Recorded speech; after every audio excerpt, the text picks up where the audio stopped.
Those we called thieves in government of yesteryears are today our economic advisors and saints. As the saints who knew the solution to our economic problems of yesteryears are the thieves of today in government. The fall and fall of Nigeria economy. This is long, but just follow me gradually and you get the drift. The Newsworld magazine edition of 18th August 1986, in its cover page story had a screaming headline, "The Big Naira Squeeze Coming of the Second Tier Market," as the Naira was falling against the dollar. Same Newsworld magazine in its edition of 21st of December 1987 again tried to provide solution to the Nigerian economic woes in its headline titles, "How Nigerian Economy can be made to work," or "Nigerian Economy, How to Make It Work."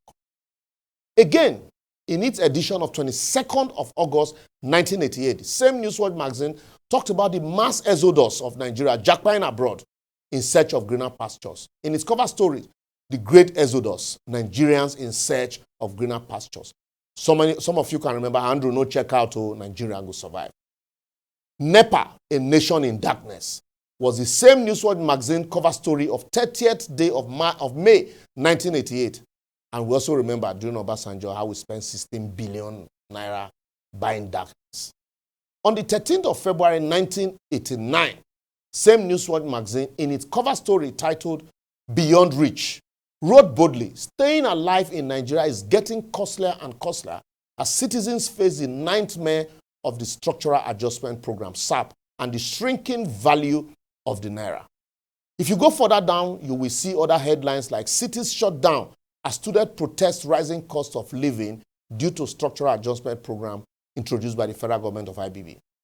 So I know this thing sounds familiar. Be like saying, "Now, what just happened today?" So the question is, why is our economy constantly in reverse gear? What do we know they do well? Is the problem with the barber, the hair, or the clipper? Or, if you like, is the problem with the people, the structure, or the system? Since the removal of fuel subsidy, the federal government and state government have collectively shared between 1 trillion and 1.1 trillion monthly as revenue. So, owo yakpa, money day. Why is the state government collectively take home about 338.1 billion monthly, excluding their IGRO? The local government also, excluding their IGRO, takes about 232.3, while the federal government takes about 437.5, almost the same with what others share. Now, here's the challenge. Apart from the collective stealing of state resources by government and the people, no economy, I tell you, no economy grows when the federal government shares handouts to its federating unit like a mother handing out feeding bottles to her babies. Instead of growth, now laziness you go see everywhere until the final Armageddon.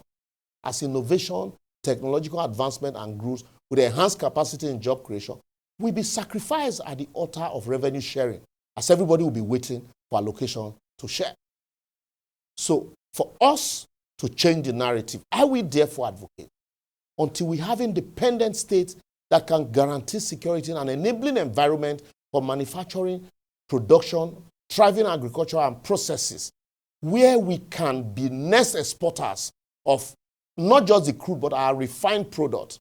And we are back the way we used to be those days, where we assemble cars like Peugeot cars in Kaduna, Volkswagen cars in Lagos, Leyland trucks and buses in Ibadan, and Namco buses and trucks in Enugu, stay-up agricultural tractors in Bauchi, produce agricultural tractors for us.